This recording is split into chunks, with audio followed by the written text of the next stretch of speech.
Wow, follow that. I'm not going to talk for long. I just think that it's with great sadness that I'm leaving the Conservative Party today. And I think there are three questions. Why now, and what next?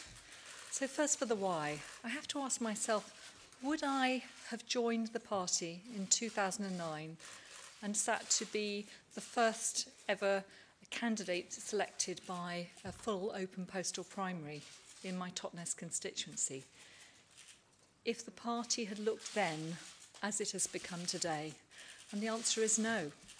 And I ask myself, if I wouldn't stand to be a Conservative MP, if I wouldn't encourage others to vote Conservative in a general election, then how can I possibly continue with the Conservative whip? And this is about more than Brexit. I joined the party after spending 24 years as a frontline doctor in the NHS, wanting to make a difference, joining a tolerant, moderate, open-hearted Conservative Party, which I think has now disappeared. I'm afraid the Prime Minister simply hasn't delivered on the pledge she made on the steps of Downing Street to tackle the burning injustices in our society. And I think that what we now see is that the party that was once the most trusted on the economy and on business is now marching us towards the cliff edge of a no-deal Brexit. I've been saying for weeks that if it became main party policy to deliver no deal, then I would have to leave. But I'm afraid there comes a point when running down the clock is in effect the same thing. And none of us are prepared to wait until our toes are at the cliff edge before we take a stand.